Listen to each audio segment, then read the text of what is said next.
Do you like books? I mean, really, really like books? Then you're in the right place. Each week, your host, Sam Hankin, interviews the best of today's top-selling authors and the up-and-coming superstars of modern literature. This is The Avid Reader.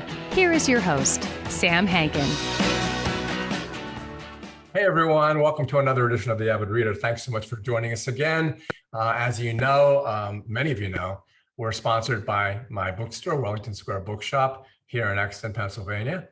And luckily today our guest is Robert Olen Butler, author of Late City, published by Grove Atlantic and arriving on your newsstands, your bookstores on September 7th. As many of you know, Robert's published almost 20 novels, lots of short stories, nonfiction, and it's been included in many best of anthologies. And likewise, many of you are familiar with his Pulitzer Prize winning work, A Good Scent from a Strange Mountain. He's written screenplays. He teaches creative writing at Florida State University. Oh, and one of the coolest things he's done is actually write a short story on a series of webcasts. This is a while ago.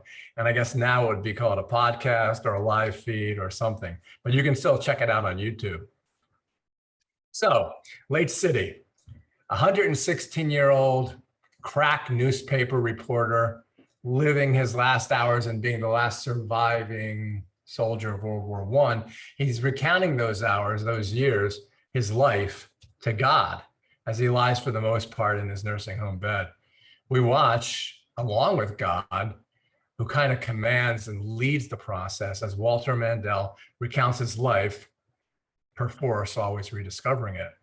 Some of it's happy, some sad, some comic, some tragic. It's filled with love, beauty, remorse, and death. But as it concludes, we're the better for meeting so many people, so many names, and so many faces, a few of which we are already intimately familiar with. So welcome, Robert, and thanks for joining us today. I'm delighted to be here. Thank you, Sam. And by the way, maybe in fact, it's interesting. Walter Mandel is a character, but he's the, and since you're in charge of the bookstore, I can see why you'd make this error. Walter Mandel is at the top of the pyramid in our protagonist's newspaper, but our main guy is Sam Cunningham. Oh, I don't know why I said that. Yeah, well, yeah, and you know, he is your namesake, sir. You know, I went through the list of all the owners of all the bookshops in the country to name my character, and I found you. And so, thank you. You know, and that's the thing about it. Sam, it's a name that used to be Sam, like Max, used to be really popular. Yeah, and now it's popular again. Which reminds me, as both of us, and this goes along with the book, we're both getting up there in years. And how are you? You know, because Sam's laying there, how are you getting along with, you know, our upcoming, always existing portents of mortality? Are you afraid? Are you prepared? What do you feel? And as Colleen tells Sam, what do you believe? Yeah. Are you asking me what I'm feeling in that situation? Yeah. I think it's best described by two words: existential dread. That is my that is my current state, because exacerbated by the fact, of course, of the COVID situation. I teach at Florida State University over in Tallahassee. I say over. I live about a half hour east in Jefferson County, Florida, and I live in an old historic home, which in Capes, Florida, which has the population of 1. And so I have been the only in my deepest heart, I've been the only person on the planet Earth for about 17 months now. So, you know, that's how I'm managing. So Late City, which was written during much of this time, it certainly had an ongoing direct connection to my my present circumstances. I'm sure that's why you asked. One reason you asked the question. I've got a few years to go on to get to his 116, but 76 often feels like that anyway. Well, it's funny because I'm your rival. I went to the University of Florida and law school at University of Florida. So I'm familiar with places like Mayo, the tongue oil capital of the world. Yes. and Williston and Newberry and Alachua and all the cities up towards your way as well, and along the coast. Well, you're talking, that's interesting because the reviews are interesting too about, okay, well, he's starting this book with a 116-year-old guy who's kind of waking up and talking to God 20 minutes after Donald Trump is elected president of the United States. Exactly. Yeah. How the hell did you come up with that? Well, it just, I guess I came up with that the way we all did, the way he does. I mean, 20 minutes after that event actually occurred, it was a kind of such a shocking thing, and we didn't realize how shocking the repercussions would be. But the intimations of mortality have been in my work forever. I mean, I'm a Vietnam veteran, and as I've gotten I've become a septuagenarian. Actually, written three novels since I turned 70 in the last 6 years, and I think two of them are arguably my best books ever: Perfume River and this one. And I know my longtime iconic editor Morgan Entrican at Grove Atlantic, I think he would agree that those two books are two of my best. Somehow, my old age, I think what I'm drawing on is what Graham Greene once said, and I'm paraphrasing because I can't remember the quote for a reason it'll be immediately apparent. He said, all good novelists have bad memories. He says, what you remember comes out as journalism. What you forget goes into the compost of the imagination.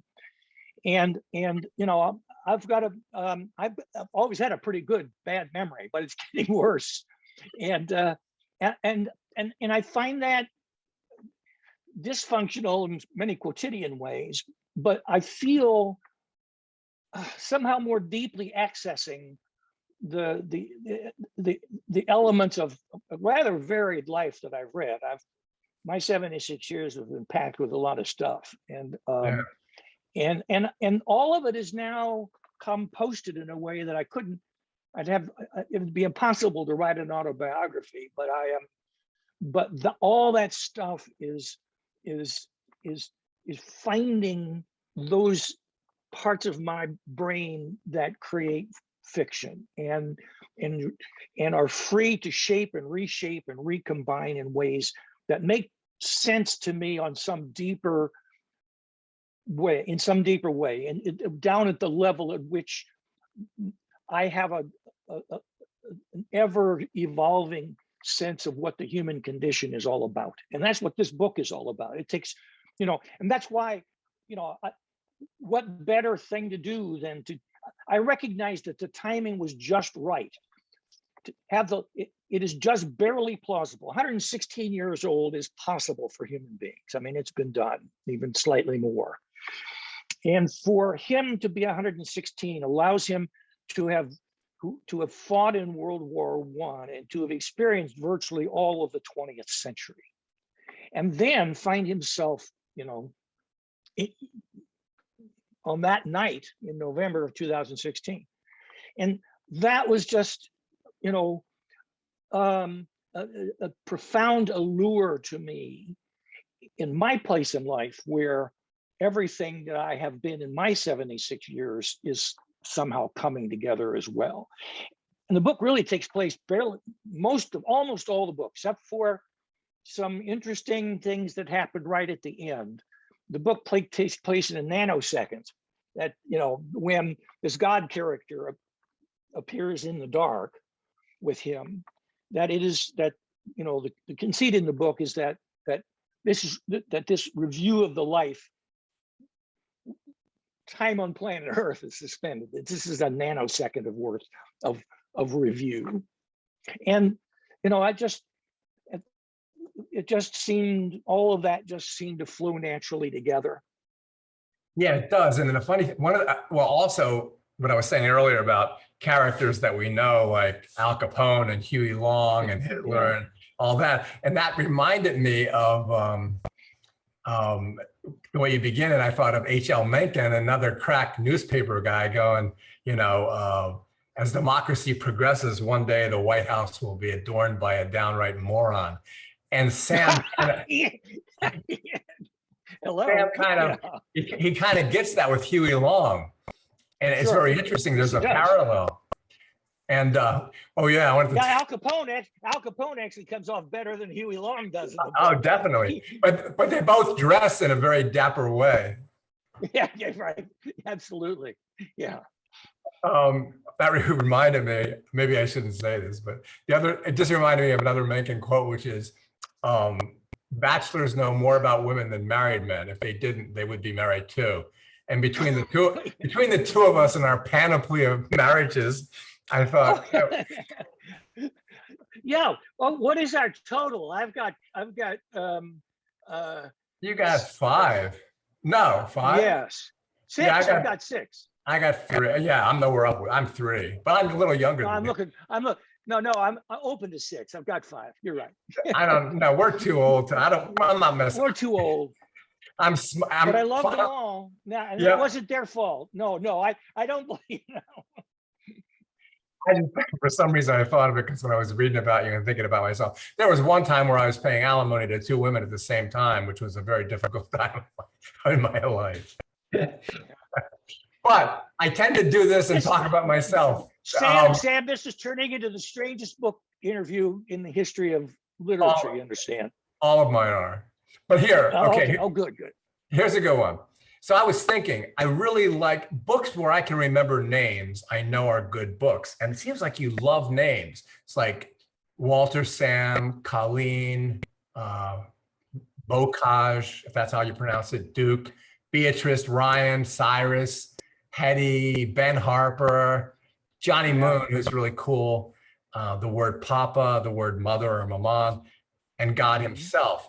And the other thing that's really interesting is you like them to introduce themselves to each other. Like when the boy and the boy are on the sidewalk, I don't want to give anything away, and they look at each other and they give their names, just like Cyrus gives his name to, they introduce themselves, and so does Colleen. Right. That's interesting that you do that. Do you notice that? Do you do it on purpose? No, I did not notice it. You're absolutely right. I recognize it, but it rings a bell once you say it. But it's not a thing that I'm conscious of. I do know that the process of naming the characters, for me, the process of naming them is always a very careful and arduous sometimes process that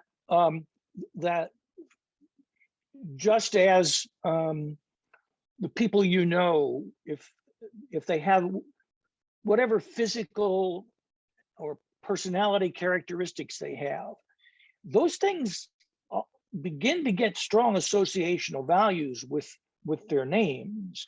And I feel like it feels to me, even if it's a name of somebody that maybe I'll better go back and reinvoke Graham Greene here, that I may just people I've known and forgotten. But the name itself can carry an emotional valence for me, which then I am keenly aware of that in the process of naming the character. So they introduce themselves to me by who they are, and they give me their names. And just in terms of the way the stories evolve, the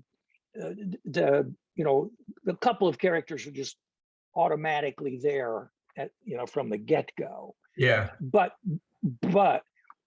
if they are dealing in a socialized world around them, then those moments of introduction, of first encounter, become very important.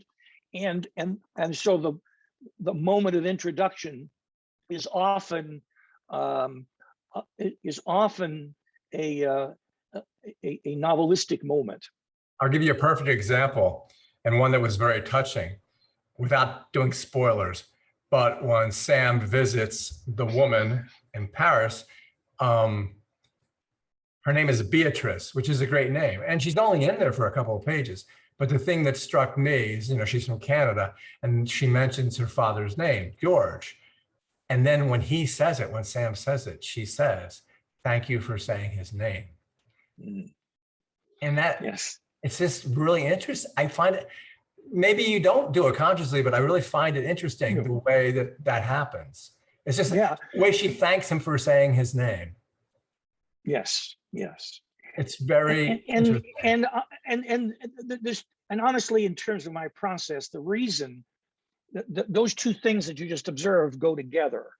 I'm not conscious of it, and that's why they're good. That is back to Graham Greene again. It's the compost of the compost. It's the unconscious stuff, the stuff that you work from your unconscious and not your willful mind in order to create a work of art. It's funny because, and I'll jump around here, but I fell in love with Colleen as soon as she opened the door, but I actually fell in love with her when the ad said vibrant, just like he did. And it's funny how you do that. She's so wonderful. And the colloquies between them are like Cary Grant and Katharine Hepburn, this kind of His Girl Friday kind of stuff, but not as biting, much more pleasant. And it's just, and like when she says, do you realize that presently we're each on one side of a screen door? Yeah. She's just wonderful. You can't help but fall in love with her. And it's not only the way she looks, it's the way she acts from the beginning. When she says no men, and then she goes, "Oh, well, maybe I checked the wrong box." I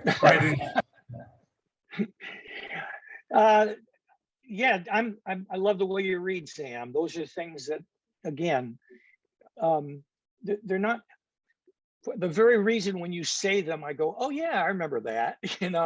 That's great. Is why they struck you and feel good to you, is because they are not a thing that I had figured out. I wrote it down, I planned it out, I put it in. Those things I would be more apt to, you would say it and I would instantly go, "Yes, I remember that," or "Yes, I chose that because." But the things you are identifying here are really go to the heart of my process, which is, from a place where they happen with the spontaneity of carefully observed life. And the other thing that's interesting too is, and a lot of it's because we're kind of contemporaries, is do you actually remember, like I do, in this case it was my father, him putting Vicks Vapor Rub on your chest? Yes. Yeah, and my mama did that, but yeah, that's right. And it was like, you know what it was like? It was like saying "I love you," just like in the book. Yeah.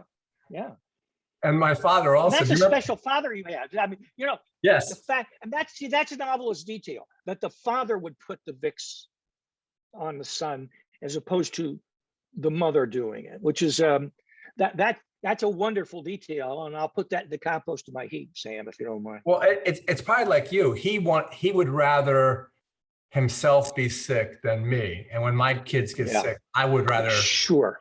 And it's not. Absolutely. I'm not saying it like egotistically. It's just the way it is. No, absolutely, absolutely. My father also drank a lot of Vicks Formula 44, but I didn't realize he was drinking because it's 20% alcohol. But he didn't know it either. He just knew it made him feel good. That's how he started his day, even if he didn't have a cough. That's a preventative. Yeah. Hey, so what about? Sam's, I keep doing that. Sam's mother is kind of a saint, but is Sam really a reliable narrator? Because maybe I'm disagreeing with you, but at the beginning, the way you portray him, I'm looking at Sam's father, Papa, as kind of being a nice guy, because he puts his hand on his son's shoulder when the two guys are approaching. He makes it clear that he doesn't hate them, that they're in their skin like animals are in their skin, they're people. He doesn't use the slang words that generally are used by people in the South. So at first I'm thinking, this is a good guy,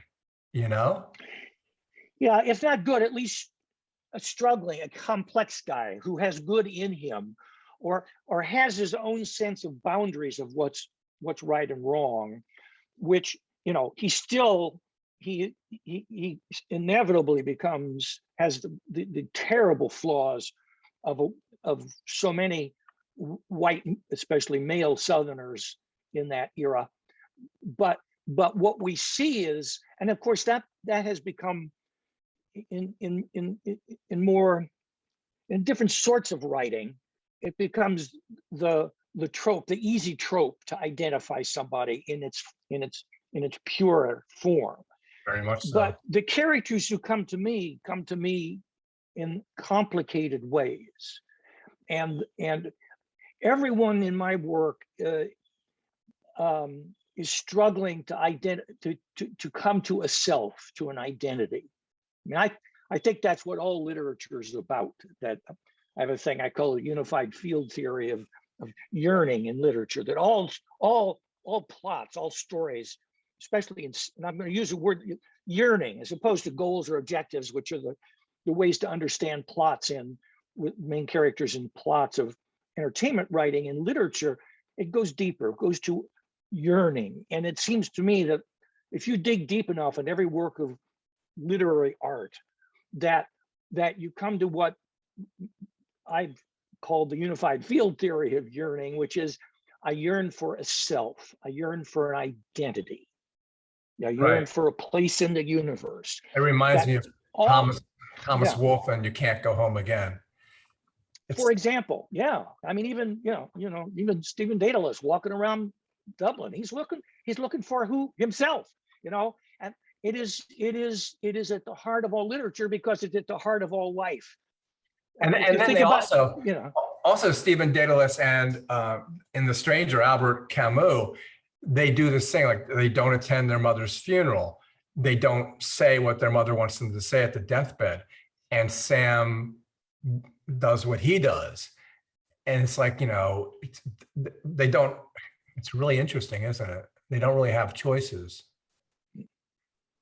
They make choices. They make choices. They make choices. And those choices are a choice of self. There is always the implication of who the hell am I? And it's, and that is the thing that drives the choices, of the characters. And look at Sam. I mean, he's killing squirrels, and then he's killing people. Yeah. And it's like, okay, I don't necessarily make that jump, but he does. And then when that one kid comes out and he's not a sniper, he just doesn't. I thought he wasn't going to, I thought, okay, he was going to put it down and let him go on his way. And instead, he does exactly the opposite, and it goes right where it always goes. I thought the reflex was strong. Yep. Yeah, that was very telling in the whole book, and also something that, well, that's the other thing. It goes back to my question. We don't have any context with Sam. There's nothing outside. It's just him. So, everybody always asks, is he a reliable narrator in any book? And I don't know. Do you know whether he's a reliable narrator?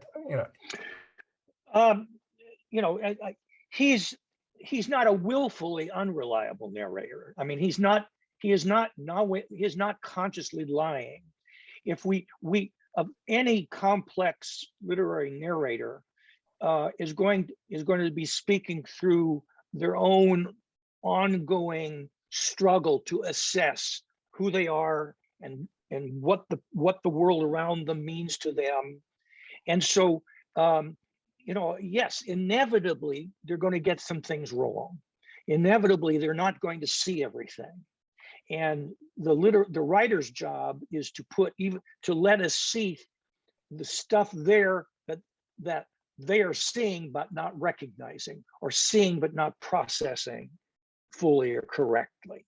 I mean, that complex mix of things is really the answer to your question. It's unreliable narrators are those that, every character in literature is unreliable to some extent. Of course. If they tell you,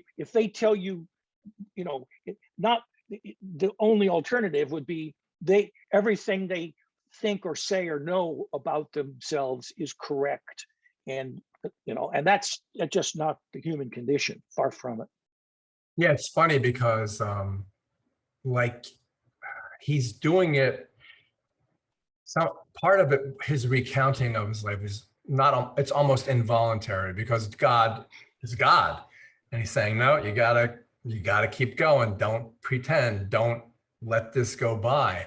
And he's kind of pulled through this, and he has to work through the entire thing. And then you find out at the end he has all these regrets, but the regrets aren't really. He's not a bad person. He's a good person, and that reminded me of Johnny Moon. And what Johnny Moon does at the end of these people's lives is comfort them in a way. He does comfort them. And Sam can't bring himself to do this. And this is one of the major regrets of his life, which he apparently assuages at the very end. Although him getting up to walk at 116 years old, I don't know. I don't think I'm going to do that. But well, he has a little help. Yeah, he does. And his nurse says, "You're an amazing man, Mr. Cunningham." Yeah. Yeah, that's funny. How does he wander out into the waiting room and listen to the dialogue between the two opposing political views? How does he wander out there? How does he get out there? I mean, he hears it's right there, but it's not. He is again. A lot of what there are some reveals at the end of the book that we don't want to spoil. No. And once you understand, there is, his consciousness is not bound in by what you might normally assume the physical limits are. No, not at all. And one of the coolest things, and pivotal for me, and very subtle, so I can say it, is when he's looking at the third nurse with the bun in the back of his hair. Because right. Like, that's okay. That's like what this was that I didn't acknowledge and never could see. Sure. Like, how do you do that? You do that like as soon as I know he has a bun in his hair, right? Isn't that funny? That's good. No, that's right. Yeah. That's there's some the conclusion of his life has several revelations to it. What he understands about the past and about the present, and even. And it all deals with love, which is also interesting. I like the way that it does. I like the way that God, there were two things God knew about that I liked. One, he knew what Twitter was. And secondly, he said he didn't invent the Electoral College. Yeah, he distanced himself from that. By the way, you've been mentioning a few times about God's presence in the book, and he's there. But we should say right away, I mean, throughout, he's not the kind of God. God's personality is not not coming from any sources you might normally expect. This is no. He's a different sort of guy, or person. He's a different they. And again, not giving anything away, but at the very, very end, it's like you were talking about the nanosecond thing, and even when you said unified field, although it wasn't towards this, but at the very end, you're kind of. I don't want to give anything away. At the very end, I won't. Okay. At the very end, you're confident that he was who he was. Yeah, sure. I am who I am, Yeah. Oh, yeah. No, it's God. There's no question about that. There's no question. Here's something. Let's see. Oh, I'll stay away from spoilers completely. Do you have the same feeling that Sam does towards newspapers? Because I've known that's one of your occupations. So it's like he loves it from when he's a little kid reading it on the floor. Absolutely. and of course the title comes Late City. Right. It's taken straight from the most wonderful, it's the Late City. It's the Late City edition of a newspaper back then, the daily newspaper. It's the last edition of the paper, rewritten, whatever extent necessary to get the last bit of news in that has happened that day. And it is published usually around printed after midnight. But it is the last edition that will have that day's dateline on it. And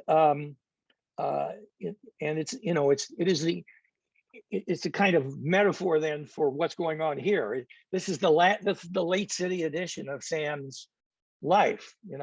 This is the final record here of that day or of that life. And yeah, I mean, it's sad. And now we turn on MSNBC 20 times a day to get the different editions of the day. All of us, who are intensely observing the world, but there was something special to being able to just lie on a kid, lie on the living room floor and spread that newspaper open. And I remember driving with my dad to the newsstand to get the Sunday edition Saturday night. And I remember the morning and evening bulletin, the morning evening Inquirer. And yeah, it's a completely different world. And I don't know whether it's better or worse. I can't decide. Yeah. Different set of virtues and and it's problems. Yeah, it's oh, I know what I was going to ask you. Did you have the Harvard 5-foot bookshelf when you were a kid? I did. Really? Where are they? I am in my writing cottage, and they are on the shelves across the room here. Still have them. I like the way you wrote. You wrote lots of books. Every word of the books on the train. Yes. Your life. That's right. For my first every book up till I wrote 5 unpublished novels before I wrote the book that I broke through on.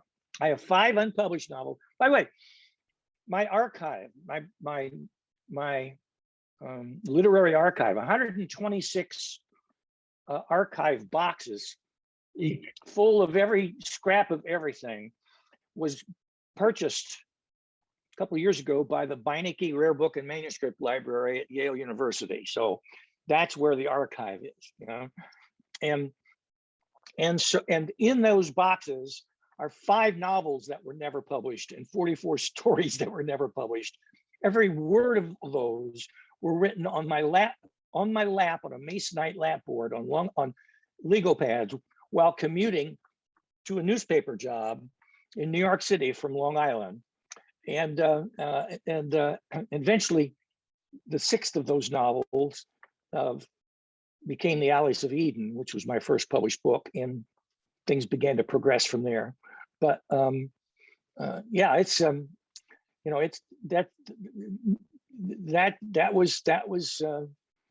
that was a difficult time to keep believing in myself through all that bad writing. Well, at least on the Long Island Railroad, you did have substantial time to do this, depending on how far out you were. Substantial time, but it was also a test of my concentration, with people gabbing away and cursing each other for the wrong bridge bids up the way. And, it was, then I tell you, the Walkman was my salvation, though, eventually. The very first Walkman with the little foam rubber I had it. earpieces that I could just play music and block all that out. That made a novelist of me.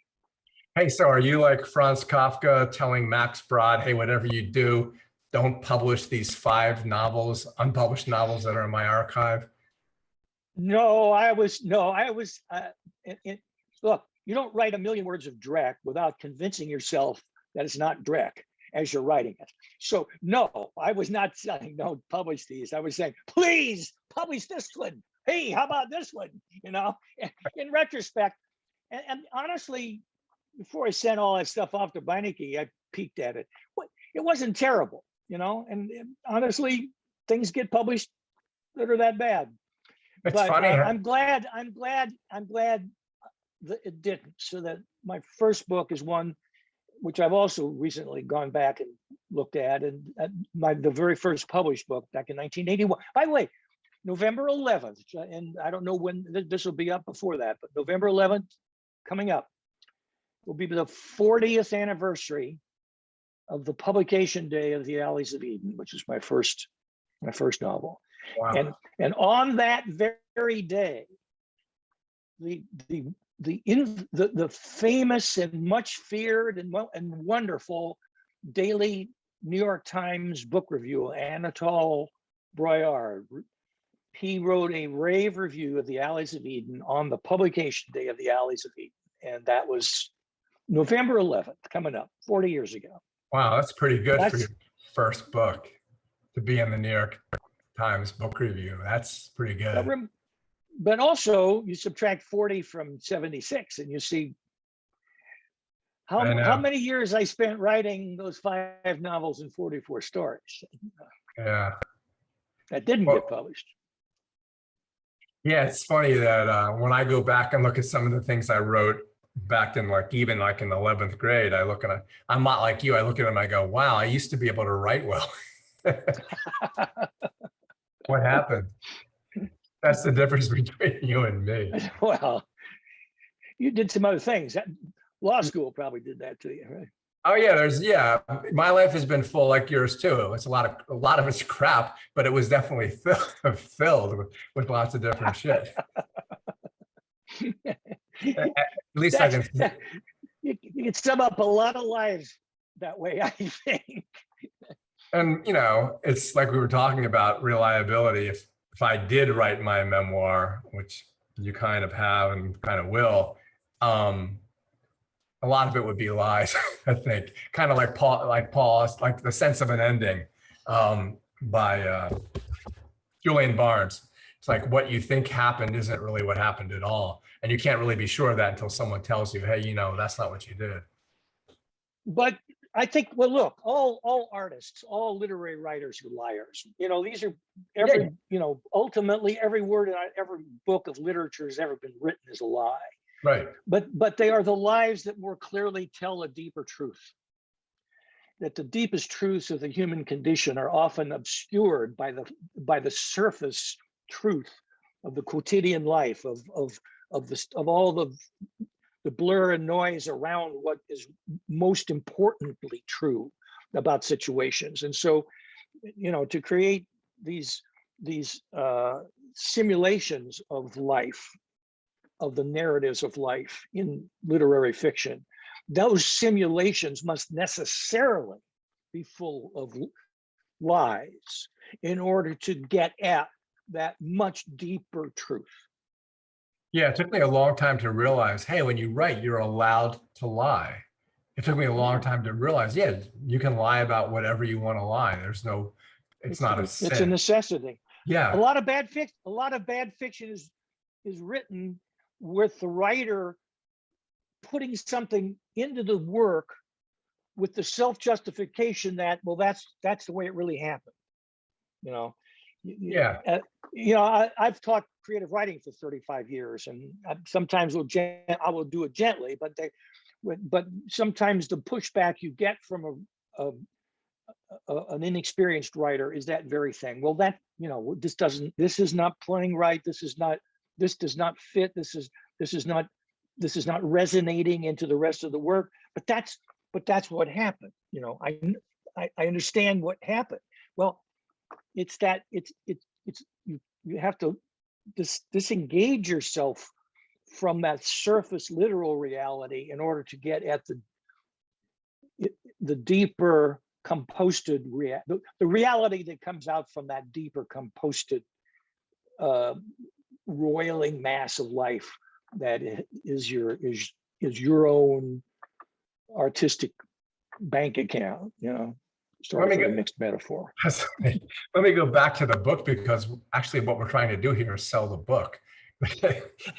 Oh, okay. Remember? It's nice to talk. I love talking about process though, but the things you're asking about my book, the process I'm describing, however, is the way, in a sense, it's the way I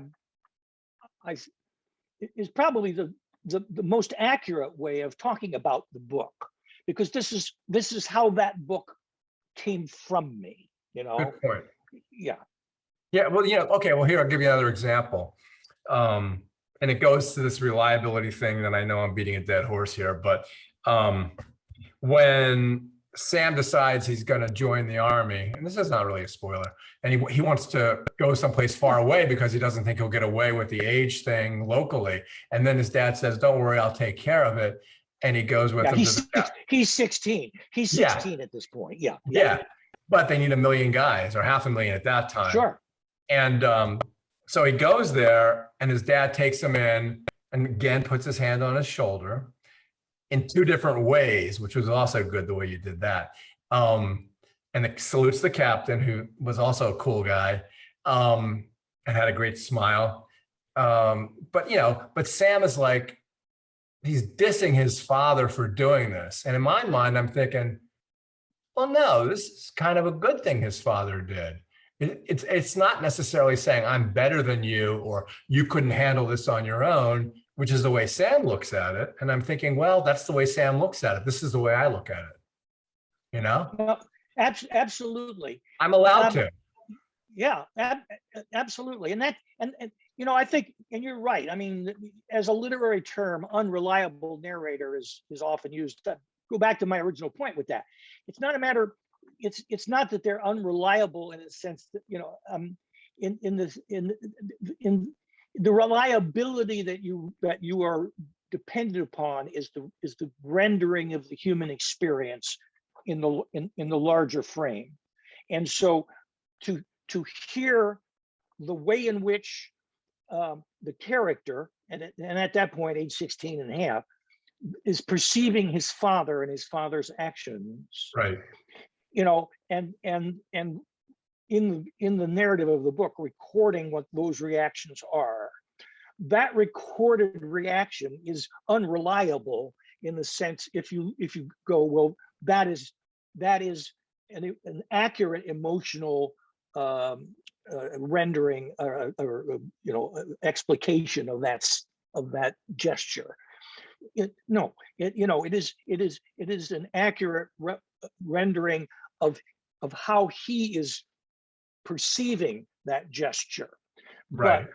But the trick for me is then in that scene is to let you know, and I'm delighted to hear you say that you keep cycling back to unreliable.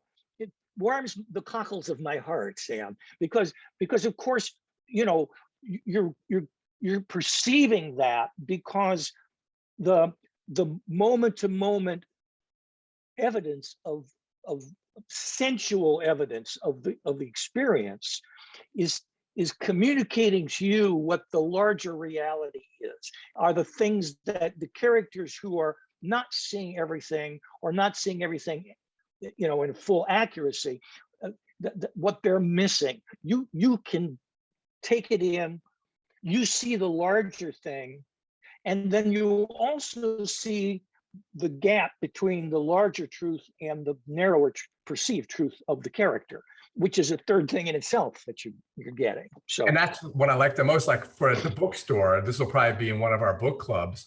And I've said this before, I call it Fight Club because they're across the table from each other. And I think sometimes they're going to reach across and throttle each other. But someone's going to say, well, I don't think his father was so bad. And the other person's going to say, yes, he was. He was a horrible person. Or why didn't Sam just, in the trench, why didn't he just, Or with Mr. Moon, why didn't he just do that last thing? And someone's going to say, well, it's really hard. It was really hard for him to wrap his head around the concept. And someone else is going to say, well, it's the easiest thing in the world. Why couldn't he just do it? And that's what, isn't that what you want? Don't you want Sure, people? of course. What I really want is for them to see that both are true. Yeah. You know, ultimately that conflict is functional within the context of the character's personality, the historical period, you know, the larger forces at work there.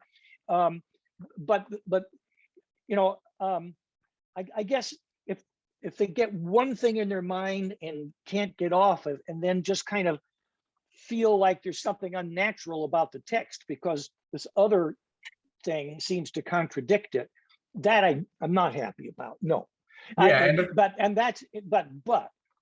you know, my job is to make sure that the things that seem to be contradicting each other are legitimate and understandable and deeply true. Even once you step back and see the limitations of era and personality and situation that lead to those disparities.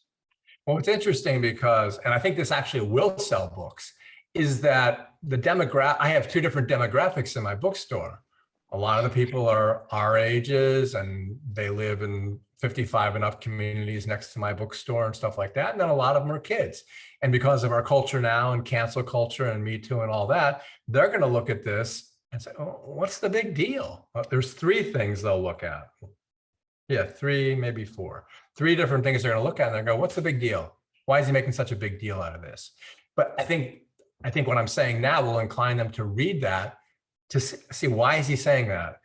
Why is he saying it wouldn't be a big deal, but it's a big deal for other people?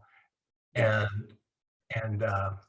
yeah, and then I always ask this to authors, well, you've written so many books, it's past the time, but when you let them go, like you're letting this one go now, does it feel like you're letting go of something you don't want to let go of, or are you happy that the reader, like me, is going to look at it maybe a little different than you wanted it to be looked at? You know, if I've written the book I really wanted to write, then I'm utterly happy to let it go, because it is a full and complexly coherent expression of my vision of the human condition at that moment. Look, I've published, including From Where You Dream, my book on the creative process, I've published 25 books in the last 40 years. And so, you know, if I was the kind of writer that ultimately will write, you know, publish 7 books in my entire career, and that there's 3 or 4 or 10 or 12 years sometimes between books, I might be more inclined to worry about those things. But I am already 30,000 words into my next novel. Yeah, you just crank it out. It's amazing. Also, like you did with that webcast, you kind of pioneered, and I don't know why you decided to do it, this concept of short stories, you know, which became flash fiction and super flash fiction and stuff like that. And how'd you start that? That's it. And people will like that too, I think. Yeah, I didn't quite invent it, but in fact, I didn't at all. But I mean, there's Saki. I finally understood that yearning thing that I think is at the heart of all fiction. That when I began to work out my conscious understanding of that, I worked my unconscious understanding of that out through writing all those bad books and stories. And one of the things about the Alleys of Eden was I found his yearning, and then I was able to reside in the yearning of the characters from there on. But you know, the thing about that yearning is that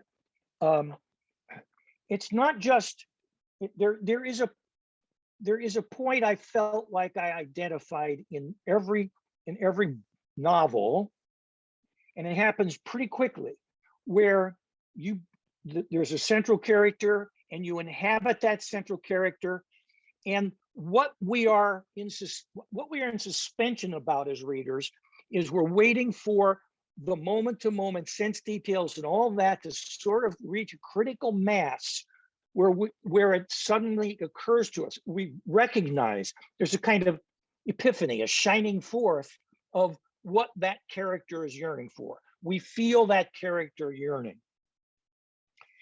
And what accessed the short story form to me was, because I didn't want to just do, as so many of these so-called short stories are, they're just kind of like prose poems. Yes. Like they're so short that they just, you're going to roll around in the language and so forth, and there it is. But there's a kind of stasis at the heart of it, and there's nothing story-like about it at all. But if stories are objects of characters who have goals or objectives, or who have yearnings that are challenged and thwarted and so forth, the fact is that there is a moment at the very beginning of the long form fictions where that yearning shines forth. And I suddenly recognized that if you stopped, if you can write a prose piece, a story that simply gets to that first yearning, and that is that initial yearning and the final yearning, which also then, by the way, the novels move is a good example to an epiphany at the end as well about the yearning. But that if you can see that in the short forms, you simply understand that the initial yearning, which occurs in the first 400, 500, 600 words of a novel, is also the final yearning in a short story. Then you've got a viable art form that can be called a short story. That was the breakthrough for me. So if you read my short stories, you're going to find that there is an epiphany at the end of and it's not willed, and it's not drums beating, but there will be a felt epiphany of yearning in that character, and that's what the short story comes to. So that's why I began writing them, and that's why I really enjoy the form. That's so funny, because you were talking about the prose poem, and there's a poem that is the distillation of yearning for me, and I don't even know why, but it's I guess it's William Carlos Williams. It's so much depends upon a red wheelbarrow glazed with rainwater beside the white chickens. It's like, I don't even know why that's yearning, and I don't know why so much depends on it. It's like, a poem should not mean but be, which I'm not that big on poetry, but that poem for me is the distillation of yearning. And I don't know what it's yearning for. I've never figured it out. Well, that's okay. And that's what, poetry, that's exactly what poetry is supposed to be. Yeah, it's not, a poem doesn't exist in order for you to find some abstract concept for it to have illuminated. You thrum to it like a string on a stringed instrument, right? Yeah, and sometimes it's easy, like when Nick's looking out over the water and sees the green light in Gatsby. Okay, yeah, I get that. Yeah. Sometimes it's easy, sometimes it's not. Well, and it's true. And early on in the Vietnam books, yes, very much so. And then, but the thing is, you keep reinventing yourself, and that's what a lot of the reviews say. They say, "Oh, these books are all different." Yeah, I know. And I'm going. Well, I'm going, yeah, that's great. They should be all different. No, I have a feeling I would sold a lot more books in my career if I was I have not branded myself in terms of content, and I mean that quite literally, and that's okay. I mean, I'm just write the books I'm given to write. Yeah, you don't want to be you don't want to be James Patterson, for God's sake. No. But yeah, I just write books that I know. But but the through line of all my books are human beings in deep and profound yearning for and search for a self, for an identity in this complicated thing called human life. Oh, that's the through line. That's the through line on all my books and all my stories, no matter how different they seem to be on the surface. Exactly, like Mr. Spaceman. I mean, yeah. And who would even think of the title? Speaking of which, and I don't want to put you on the spot, but I just have the NetGalley, so I don't know what the cover looks like. Well, yeah, I looked at it, but do you have a copy around? Oh, great. Yeah, it has a great cover. That's an excellent cover. Yeah, it's a wonderful cover. I love that. Yeah. Yeah, so that's Chicago. That is indeed. Yeah, so did you get to, hey, now that you've written so much, do you get to vet your covers? Do you let them do it for you? I get to vet them, of course, but I've been with Grove Atlantic for 21 years now. I've done 14 books there in those 21 years, and they are so wonderful. I mean, any little suggestions I have of anything they come up with is just small touch-up stuff. They've been terrific. I've been very fortunate. Well, I say this in every interview. I don't think it's necessarily great, but when the saying you can't judge a book by its cover, it's completely false. Every single person who comes into my bookstore judges the book by its cover. Oh, sure. Yeah. I know, but it's weird. And publishers are good because they know they want to sell books, so the cover has to be good. A judgment. Understanding that a judgment does not have to be correct. No, but it could be a false judgment, but you judge it. You do judge it. Yeah. The second thing is epigraphs, which is my thing. And I always thought yours, it doesn't have an epigraph, but it kind of has a little beginning that's almost kind of like an epigraph, Mm-hmm. And epigraphs are a big deal too. But yeah, and you can tell, sure, the chick lit books, they're going to do a certain cover with a girl who you can't see the top of her. It's always the same. Or Jojo Moyes, or the woman who wrote, every woman who wrote a book called The Girl with there's like 35 books now with the word girl on the cover. But and so yours are varied and very different, but I think they're all good covers, and that's why I hadn't seen this one. Yeah. No, and we just thank the folks at Grove Atlantic for that. They are really quite wonderful. How long that photograph that Late City cover is based on is from about the early 1930s. You can tell if you look closely at the automobiles in the cover. Just wonderful. Yeah, it's a great cover. Yeah, it's it reminds me a little bit of, there was a book that has the Flatiron Building on the cover. Oh, yeah. And that's my favorite building in New York. And it's great. Yeah. I know, it really is. Well, okay, we've been talking for over an hour. I think we've described the book to us. Wow, that was, yeah, great. And that's, this has been wonderful. I'm absolutely delighted. Yeah, and I was delighted that you were willing to talk to me. But so I'll expect to hear from you if both of us are still around in a year. Let's do it the next one, maybe 2 years. But yeah, that's good. Yeah, maybe it'll keep us both going if we know we have something to look forward to. Yeah. The next one is well, you'll see. Does it have existential dread in it? Oh, they all got existential dread in it. Yeah, no. But charmingly so. Well put. Okay, well, thanks so much, Robert. It's been great talking to you. Thank you, Sam. You've asked me questions I've never heard and never imagined I would ever hear. So but they all connected somehow to at least to deeply into process, which I always enjoy talking about, as you can tell. Yeah, you'll know. It's not like being interviewed by Terry Gross. No. But she was great too in her own way. She was. Yeah, but yeah. It's a difference. All right, man. Take care. You too. Ya. Yeah. Bye. Bye.